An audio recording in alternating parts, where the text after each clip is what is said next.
two of our most beloved national parks.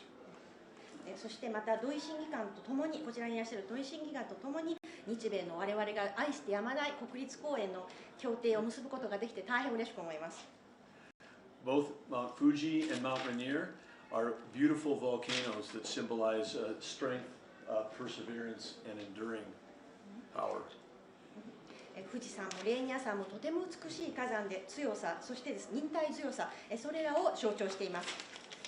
So it's perfect that these two parks come together in a sister relationship. ですからこの富士山のこの国立公園、そしてですねレーニア山の国立公園が2つが姉妹公園になるというのは非常に素晴らしいことなんです。Across all of America, we have only 63 flagship national parks. アメリカでは全土にわたり63の国立公園があります。But as Ambassador Glass said, Mount Rainier was the fifth one created of that back in 1899. そして大使がおっしゃったように、レーニア山のこの国立公園は1899年に国立公園として設定された5番目の国立公園なんです。And we are honored to have the sister relationship with Mount Fuji because we know that it is the cultural, artistic, and most beloved image of this country. そして富士山とこのレーニア山と姉妹公園という協定を結べることを非常に嬉しく思っています。と言いますのもですね、富士山というのは最も愛されている文化的な、そしてアート、芸術的な日本人の心の中心にあるものだからです。As the Secretary of Interior, it's my honor to oversee all the national parks across America. アメリカ各地の国立公園を私が監督できることは大変内務長官として素晴らしい嬉しいことなんです。光栄です。And it's an honor to be here with Minister Doi to sign this historic agreement. またこちらにいらっしゃる土井審議官とともに署名をすることができて大変光栄に思います。We know that this will be another foundation in the strong relationship between Japan and the United States. またこの協定がまたさらに日米の絆のさらに強固にしていくと信じています。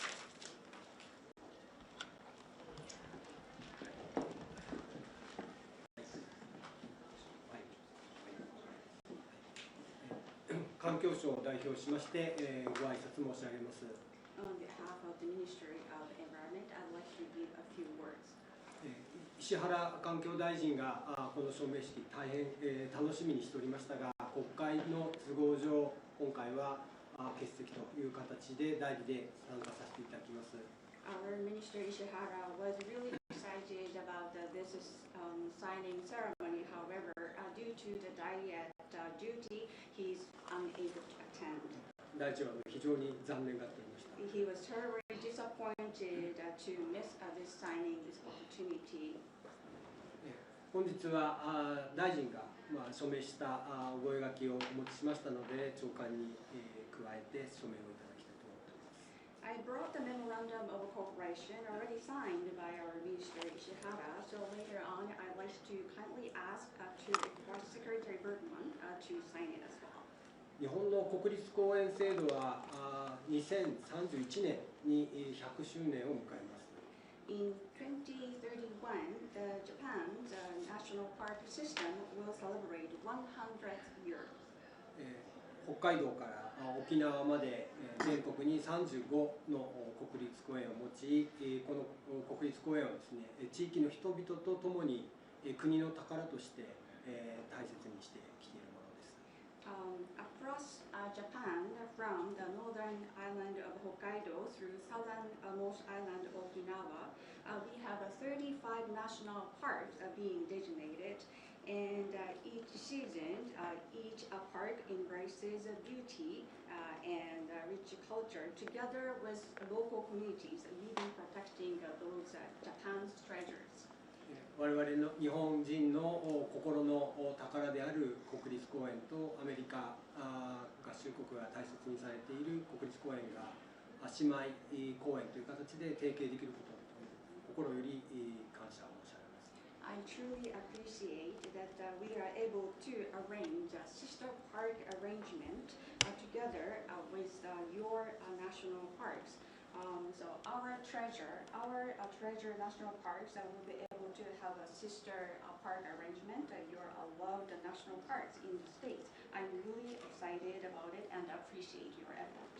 本日の覚書が姉妹公園提携の業務を加速し、それが なされればですね、国立公園がより良くなるというふうに信じておりますし、またそこに住む野生生物の保全などさまざまな分野でも両国の協力が加速化すると期待しております。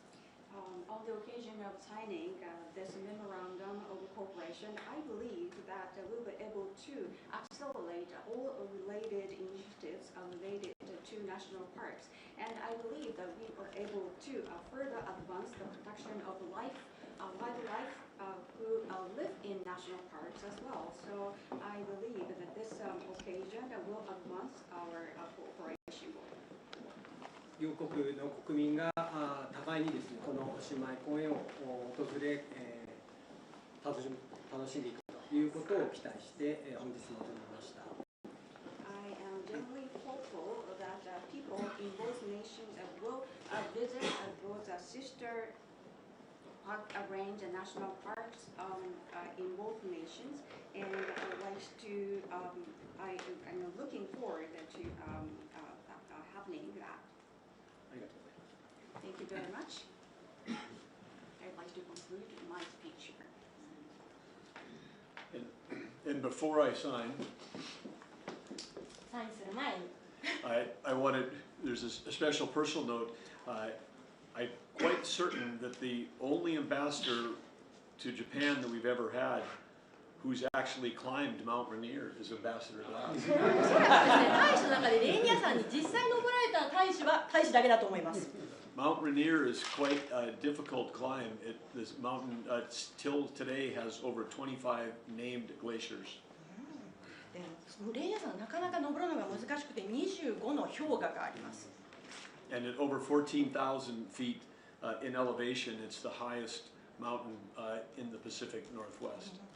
で太平洋岸に面した北西部でですね、14,000フィート最も高い山でございます。So I don't want to pre-announce anything, but I think the ambassador is very much looking forward to climbing Mount Fuji. 私最初にお伝えしたくないんですけれども、宣伝したくないですけど、富士山登られると思いますよ。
May I have one for me? Thank you.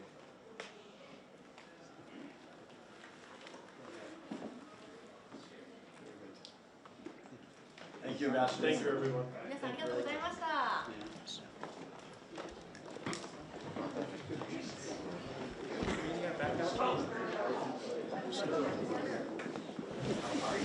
メディアのコント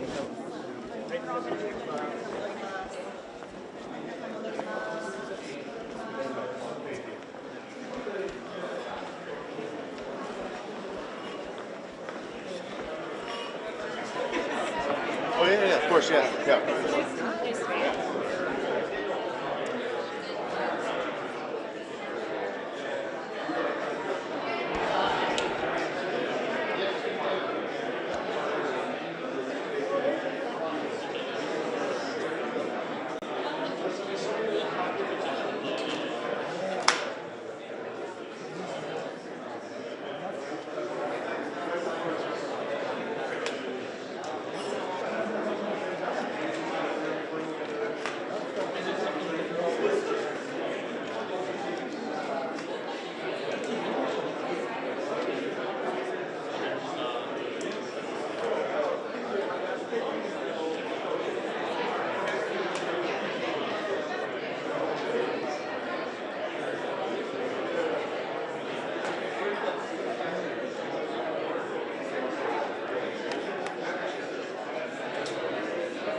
寺澤さんがいるよ。寺澤。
everybody, if I could have your attention, please. Oh, this is going to be a feisty group tonight. Here we go.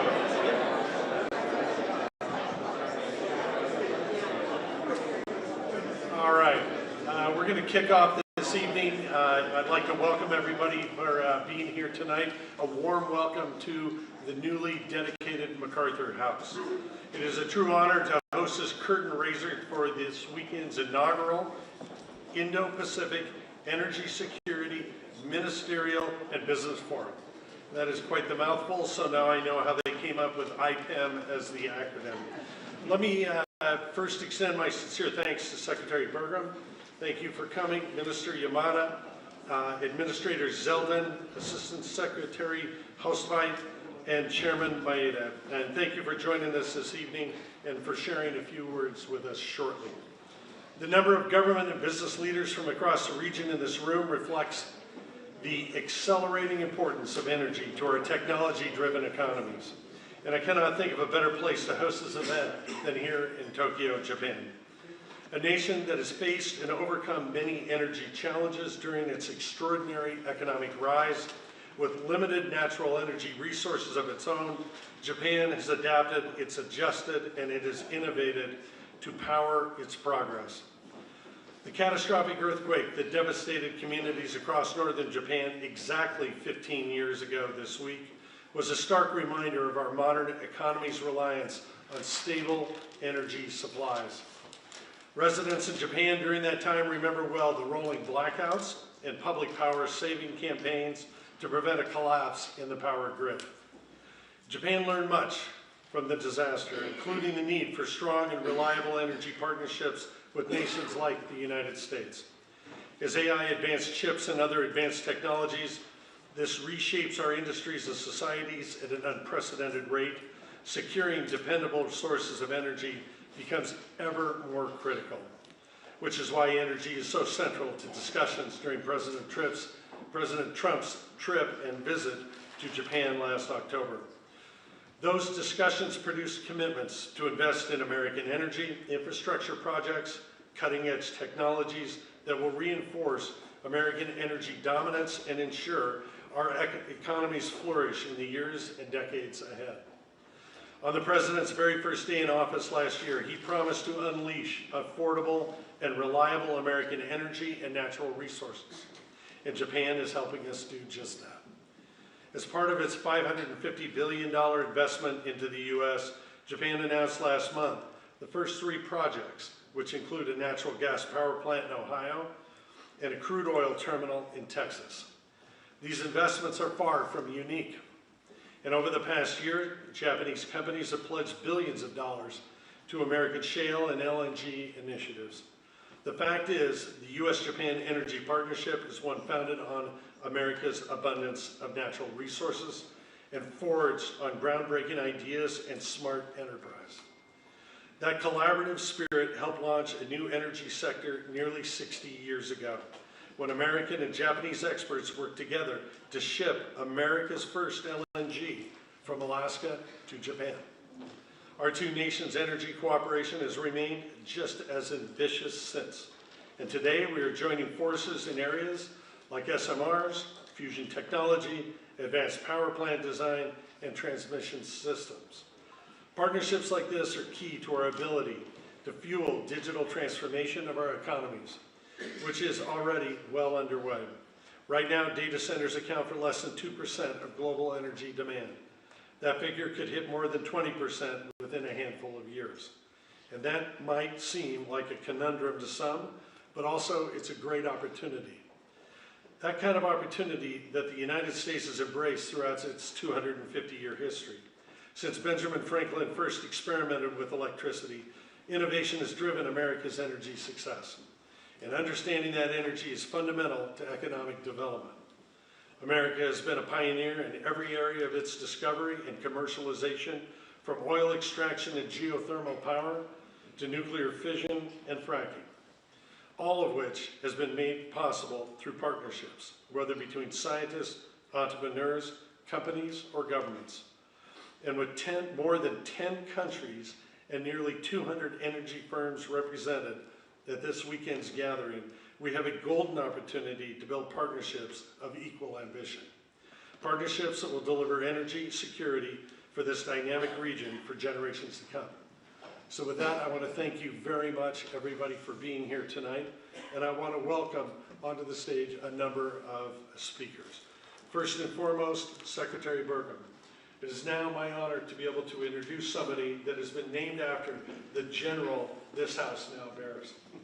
Douglas Burgum is a leader who has made American energy a force for global partnership and security. As the 55th Secretary of the Interior and Chair of the National Energy Dominance Council, he has helped oversee a momentous resurgence in American energy production. A former governor, a technology entrepreneur, a tireless advocate for American industry, Secretary Burgum brings to this forum the conviction of a policymaker and the instincts of a deal maker. Please welcome Secretary Doug Burgum.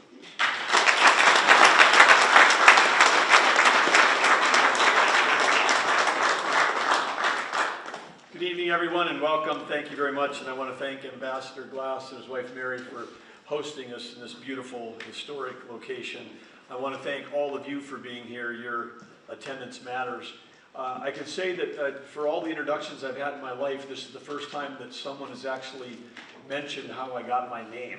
And so that is literally a first. And of course, it wasn't that unusual.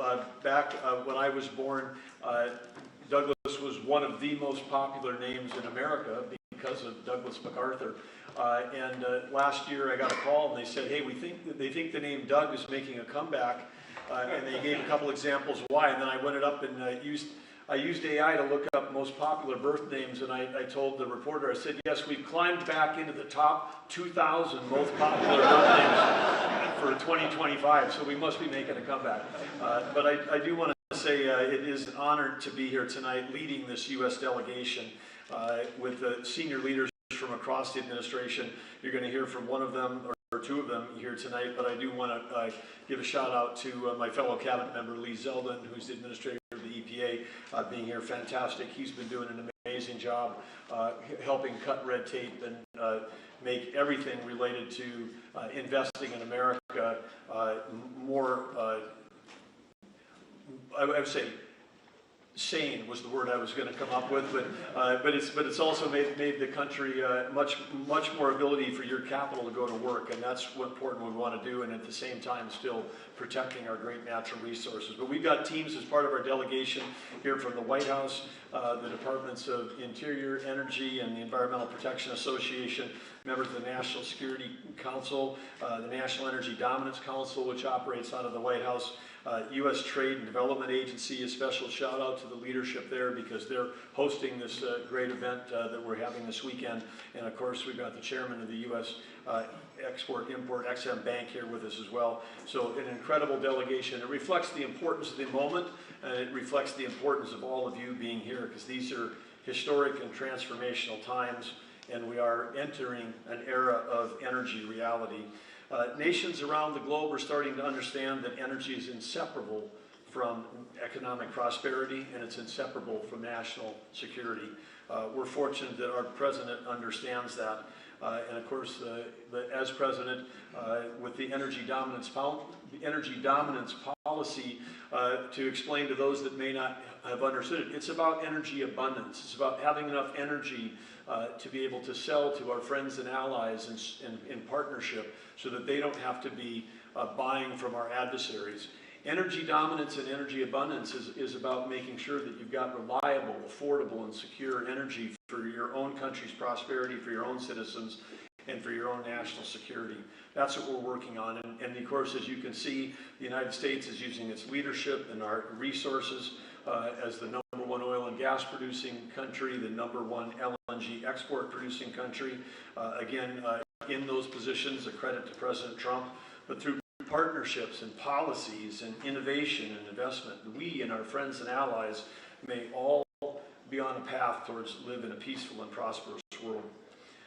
It's exciting to be here in this incredible space, Ambassador, because it's not only distinctly American to be in the MacArthur House, but it's also with our host country for this conference. It's deeply intertwined with Japanese history. It was and we celebrate that history. It was actually here in this room where General MacArthur and Emperor Hirohito met 81 years ago to forge what was the beginning of a powerful and lasting relationship between the countries of Japan and the United States. And so it's fitting that we're all here together to kick off a weekend to deepen the relationship of forging new energy agreements, not just with Japan, but with all of our attendees. We have 17 countries that had signed up. The conference is sold out, and of course, because of the events of the recent weeks, we know that there are many of others that were scrambling to get here because all of a sudden energy security is on everyone's mind again. And this is also a year of gratitude and a year of celebration for the United States because it's our 250th birthday. But it was 125 years ago when President Theodore Roosevelt helped usher in a new era of diplomacy and respect with the Pacific. He recognized in particular Japan's rising place in the world and as a growing global power. And of course, President Roosevelt was the first president to receive the Nobel Prize, and he earned that for his work in mediating a settlement to the Russia-Sino War. And again, that signals America's belief in this area, in this region of the world. But just a few years later after that, while he was still president, he was the one that signed off on the first shipment of cherry trees to come to the United States, which is again in that spirit of friendship, literally took root, quite literally, when Japan then gifted these cherry trees that now bloom each spring in Washington, D.C. Just last week, I had the honor in my role of Interior, which includes overseeing our national parks, and the National Mall is part of the National Park System, so I had a chance to actually be on the mall with the team helping to plant a cherry tree a few days ago as part of 250 more that the U.S. is contributing to the redevelopment around the Jefferson Memorial. And just like our partnership between the two countries have grown and flourished over the years, the cherry trees become a symbol of our capital's identity. And every blossom that we see there, I think, as people walk through the beautiful thing, it's very popular to attend DC during that time frame, but it's a renewal of peace and the beauty that we can create through cooperation.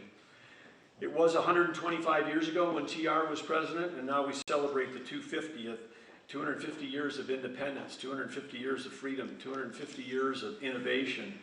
And like many of the celebrations that are going on around the country, one of them in my home state is the grand opening of the Theodore Roosevelt Presidential Library. It's at the entrance of the Theodore Roosevelt National Park, one of the 63 flagship national parks in our country. And it was here also where Theodore Roosevelt, overcoming a moment of incredible grief in his life where he lost his mother and his wife in the same day in the same house on Valentine's Day, moved west and reshaped himself and stated that this is where the romance of my life began. And he didn't mean it was about his loved ones. It was the romance of respect for the land and the water and the air and the wildlife. And that lives on today. He's considered the father of American conservation, the architect of our national park system, and it earned him in a spot of honor in America's story. And today, just moments ago, in a room in this building, we added to that story. I had an opportunity with my Japanese counterpart, Minister Doi. We signed a partnership between two iconic mountain peaks on either side of the Pacific. Mount Fuji here in Japan and Mount Rainier in America are both national parks, and we announced a sister relationship between those two.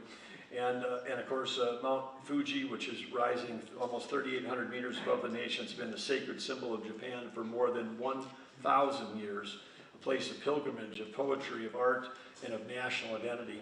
And of course, Mount Rainier, which stands at 14,410 feet above the Pacific Northwest, one of the tallest mountains in the lower 48, home to 25 still glaciers that are going on.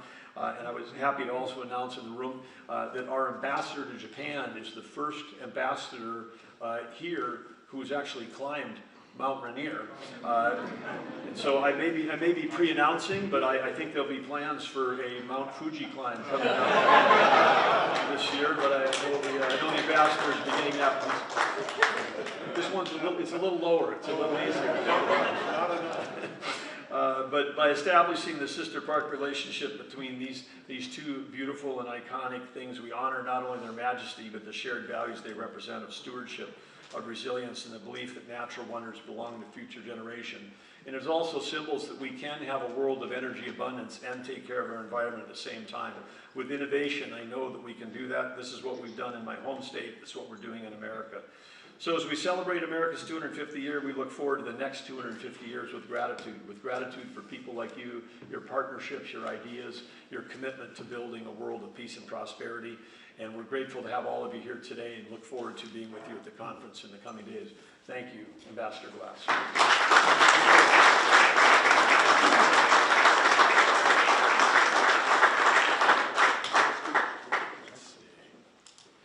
Thank you, Secretary Burgum.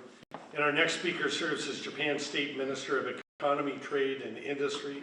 Following a career in banking, Kenji Amada decided to run for office in 2012 and served in Japan's Ministry of Foreign Affairs, giving him a rare combination of diplomacy, fluency, and economic acuity, which is exactly what this moment and this weekend demands. Please welcome the Minister. Thank you very much.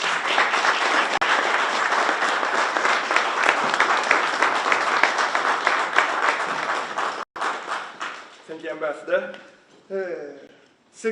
Honorable Secretary Burgum, Honorable Administrator Zeldin, and also Excellency Ambassador Glass, I'd like to express my sincere appreciation for welcoming me at this dinner. I would also like to extend my gratitude to all of you gathered here today. As a co-host of the event, the Indo-Pacific Energy Security Ministerial and Business Forum, which is set to open tomorrow here in Tokyo. As Honorable Secretary Burgum mentioned about the cherry blossoms, Tokyo is truly breathtaking in spring, when the cherry blossoms are in full bloom. At this moment, however, unlike the perfectly prepared forum jointly organized by the United States and Japan, the cherry blossoms are still getting ready. I understand that everyone here has a busy schedule, but if possible, may I suggest staying in Japan for just 2 more weeks so that you can enjoy them at the best condition.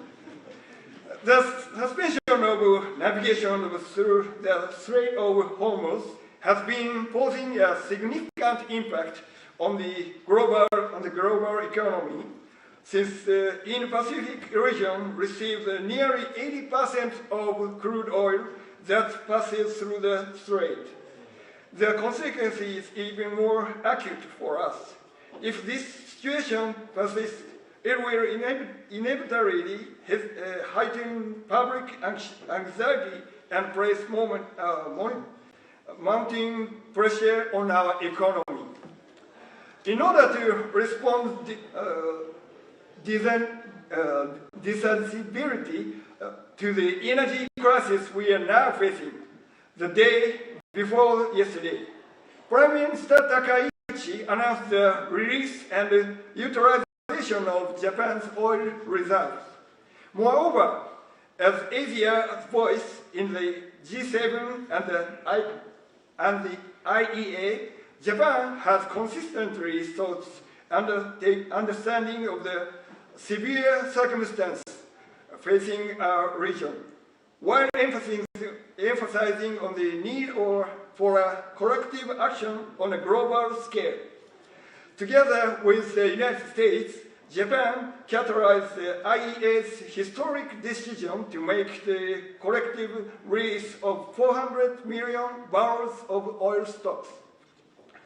In these challenging circumstances, it is especially meaningful that the government and business leaders, those on the front lines of this issue, have gathered in Tokyo to discuss energy security.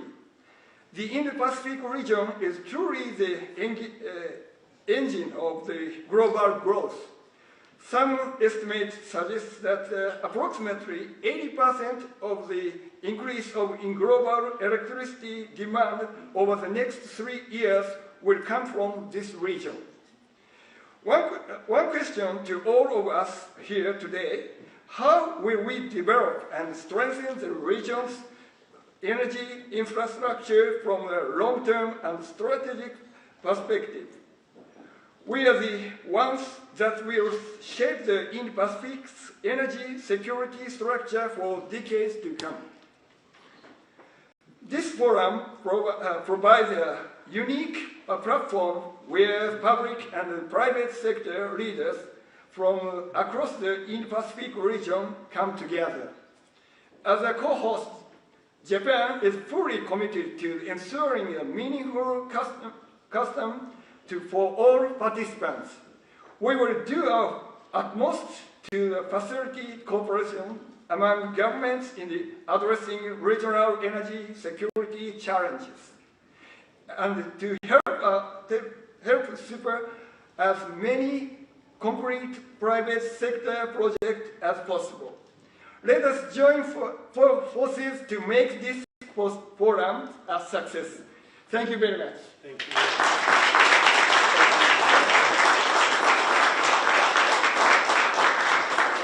Thank you, Minister. And our third speaker this evening understands that energy security and environmental stewardship are not conflicting goals, but complementary ones. As the administrator of the U.S. Environmental Protection Agency, Lee Zeldin launched the Powering the Great American Comeback initiative. He knows that meeting the growing energy demands of the Indo-Pacific require not bureaucratic obstruction, but smart, practical frameworks that encourage big investment and big ideas. Please welcome Administrator Zeldin.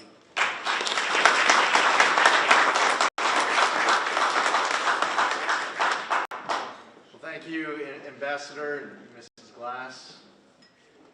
Protecting the environment and growing the economy was looked at as a choice, and you would have to choose one or the other for so long, until President Trump came into office, when he called me up after the election and wanted us to heed the demands of the American public concerned about their economic situation, desperate for government to apply common sense, to be pragmatic, and to ensure that with the power that the people provide us, that we make the most of every minute that we're given this opportunity to serve.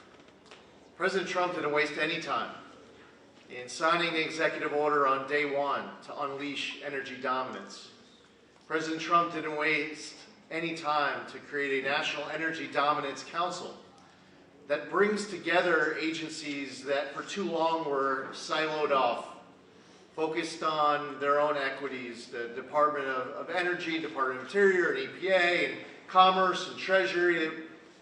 They would all be focused on the same issues, but not sitting there with a president in the Oval Office repeatedly, every few weeks, to get in the weeds on specific projects that are incredibly important to deliver for the American people.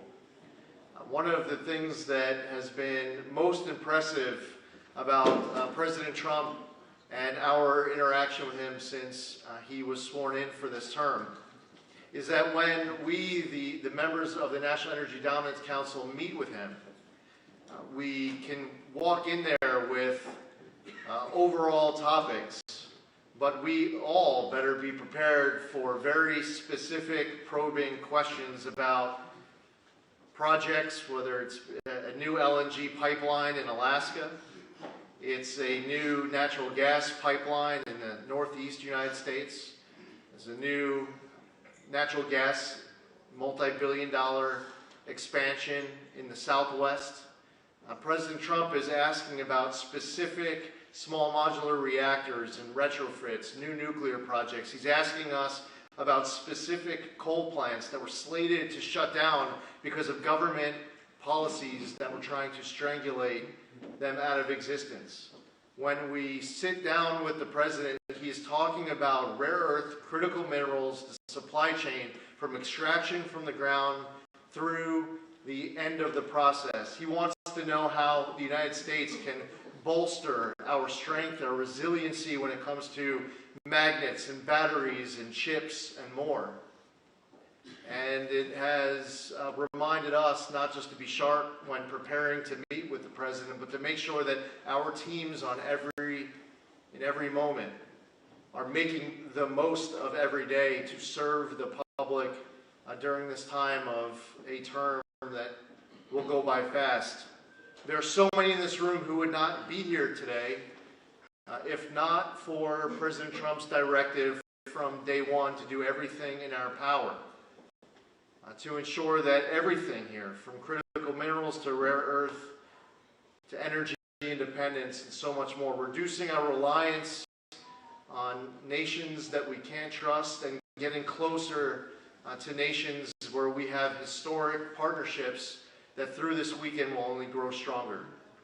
Secretary Burgum spoke about a 250th anniversary that we are celebrating right now in the United States. As we look to the future, I'm excited to think of how much stronger our nations will become between the United States and Japan. President Trump interacted with many world leaders during his first term. He interacts with many world leaders during this term. But it feels like Prime Minister Abe had a very special place in the heart of President Trump. A close friend, somebody who maybe it was a bond over a round of golf, maybe he was talking about world peace and the alliance between two nations that through and across the Pacific, their bond, their strength will allow these nations and this partnership to only get closer. And I feel like with a new Prime Minister and a President sworn in for a new term, that this bond and this future is limitless in the manner in which it grows. So I'm excited to be here. Our team from the Environmental Protection Agency is thrilled to be here. A great team with the White House National Energy Dominance Council and the Executive Director, Jared Egan, is here, and his team, led by our Chairman, Secretary Burgum, our Vice Chairman, Secretary Wright, and others who are certainly here in either spirit or with us after a brief flight from Washington, D.C. Minister, you have a very important job here in this country. And over the course of the coming days, I would just like to say that our reason for being here is extraordinarily purposeful. While we come here sharing opening greetings for the start of a forum, there's a lot of very important work for us to discuss in the next 2 days. And I'm confident in many ways this is going to be historic, with deals that are being reached, with projects and initiatives that will be forged, and hopefully as we look back at what brought us here for this visit is one that yields extraordinary results that are well worth everyone's time. Greetings on behalf of President Trump. Thank you so much for being here, and I'm excited about the days to come.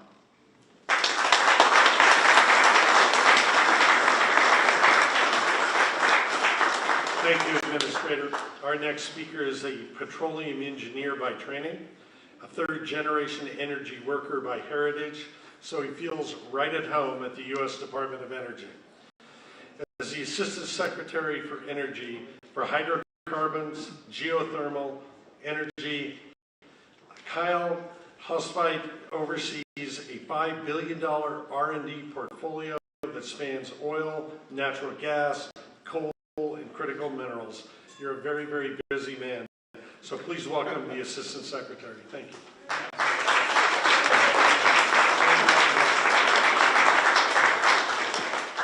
Good evening. Thank you, Ambassador Glass.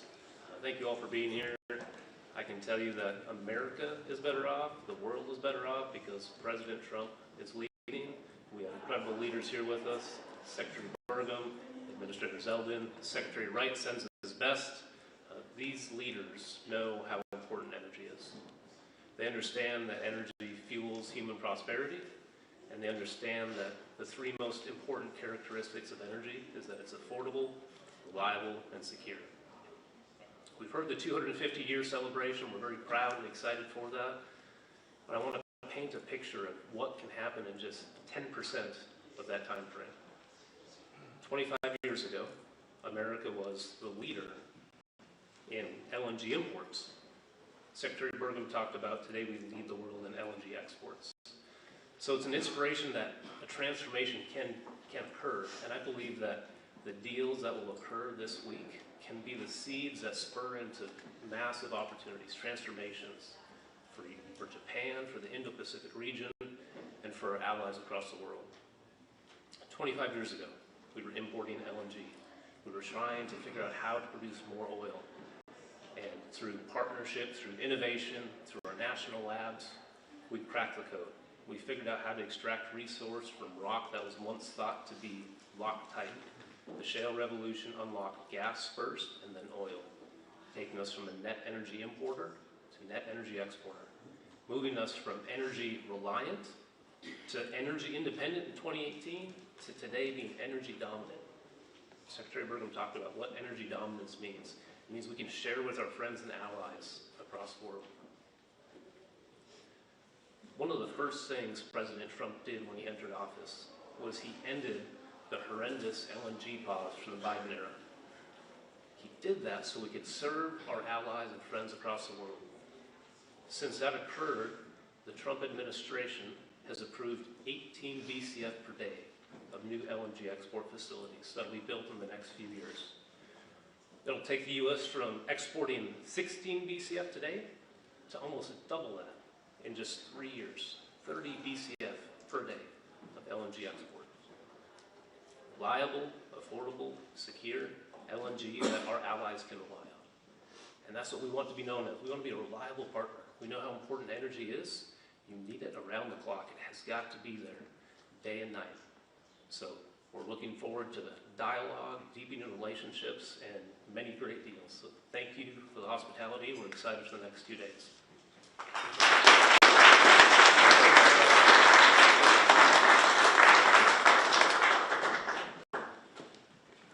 And now for our final guest speaker this evening, as chairman of the board for Japan Bank for International Cooperation, Tadashi Mietta is his expertise in the financing of large-scale infrastructure projects is very, very deep.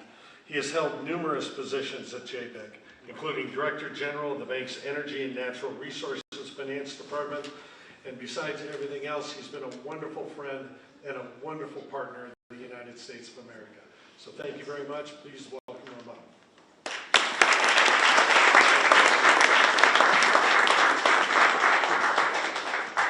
Ambassador Joy Glass, Secretary Doug Burgum, and Excellency, distinguished guests of honors from the United States. It's my daily privilege to deliver my remarks, speech in front of all distinguished guests. I am now taking responsibility of deployment of $550 billion investment, strategic investment from Japan to the United States. Our staffers all days now working on this issue. And then I spent 80 minutes meeting with Secretary Burgum in the Office of the Department of Interior in middle of February. He, despite his very busy schedule, he kindly spared those times, very valuable time for me, to discuss a lot. And then JBIC, we are financing, not just only debt financing, we are doing equity investment, and also that not just only that equity investment to the individual project, we are doing a lot of that kind of like capital deployments, like the private equity, and also that the venture capital that we have been already established the fund for focus on startup in Nordic and Baltic regions.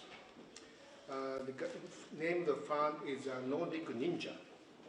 The Nordic Ninja one is invested into 21 startups, and out of 21, 4 already became unicorn. And therefore, we created the second Ninja Fund, and now, or finished the fundraising, and now that we are preparing for start. And also, that we are doing a lot in investment into the Ukraine and the Western Balkans by means of this venture capital that focus on startup. There are many undervalued startup in the region, so that's not just only that supporting the Ukraine for reconstruction, but I think that this is vitally important for Japan and other partners to support Ukraine because of, they know pro and cons of the Russian weaponry. And therefore that in this regard, strategic sense, this is very important to keep the Ukraine as a group. For Japan, that's really very important to be with the NATO partners, but NATO is only North Atlantic, therefore that we are not the scope of the NATO. However, that we are doing the GCAP together with the UK and Italy to be on the interoperabilities of fighter jet with NATO's. That's very important. So we are global strategy that on energy security is far most important, including critical minerals. And we have been investing into that Linus to get Jogmec and one of the trading companies, so it's already invested to Linus, Australian company. It's a rare earth segment because in 2010, after that nationalization of Senkaku Island by Prime Minister Noda, at that time I was special advisor to Office of Prime Minister.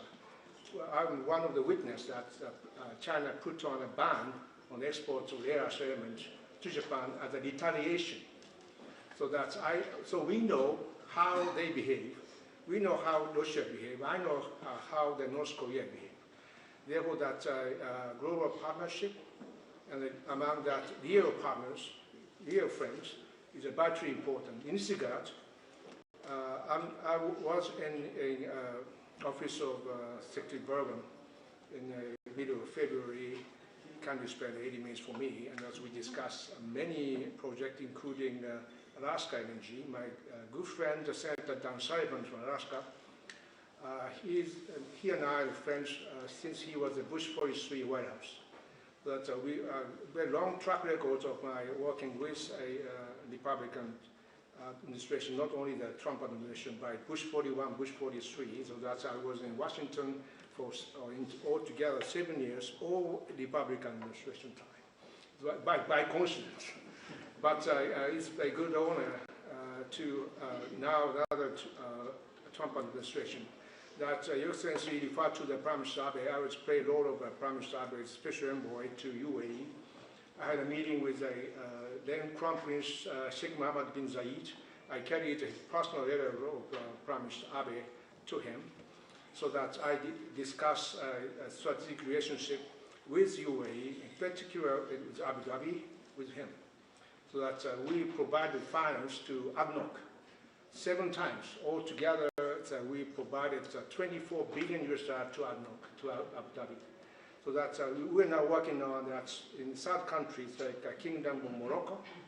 We allow that ADNOC to use proceeds of my financing in third countries like Kingdom of Morocco. So that Kingdom of Morocco is a linchpin between the European continent and also that sub-Saharan Africa. So that our kind of scope of data is global. Not just only that the US-Japan, but US-Japan relationship is a real linchpin, I believe, that most robust, very important alliance. And then I was in the Office of Prime Minister when that disaster of a tsunami and of a great earthquake happened, that's devastating the nuclear accident in Fukushima. Many countries of embassies evacuated from Tokyo to Osaka and other western parts. But US, UK remained in Tokyo. We have that. We have been working on Operation Tomodachi. So that friendship in rainy days, a real friendship. I believe that it's vindicated already that the US-Japan relationship is a far most important issue. That's why I'm now, I'm a very old man, I'm almost 70 years old, but still, I'm working on because of this friendship, because I have a good track record of financing. And in the year 1994, I returned from Washington, D.C. to Tokyo. In terms of percentage share of global GDP, nominal GDP of Japan was 17.8% at that time. 30 years later, 2024, our share is less than 4%. Now, in 1994, Chinese share is only 2%, but now 17%. And very remarkably, the U.S. share, same, 1994 and 2024. It's a 26.8%. It means that global GDP has been growing for over 3 decades by 400%. So it means the U.S. growth is 400%. Unbelievable, but we need to make really economic growth. We have to more focus on economic growth using our strategy. We have a very good technology base. We have good manufacturing base. Therefore, Japan just completed a deal of deployment of frigates to Australia. After Vessel 4, those frigates must be manufactured in Western Australia. So that we need some of partnership with Australia. Vocational training for engineers is very important. We are going to do the same thing with the United States. Now, President Trump's first agenda is to revitalize manufacturing sector. This is very important. Not just only the state of consumption, that manufacturing is very, very important for the decades to come. We, Japan, we may have to contribute to revitalize U.S. manufacturing, including shipbuilding.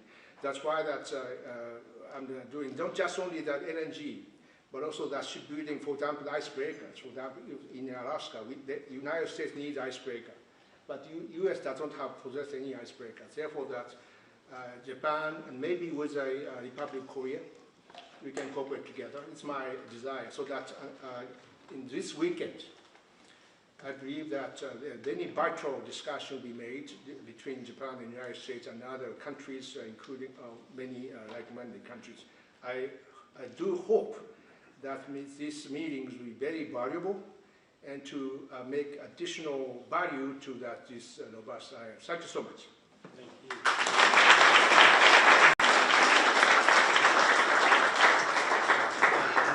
So one of the great things about Japan is the tradition of toasting at the end. So if we can, everybody grab a glass. Gentlemen, do you want to come up also? Secretary?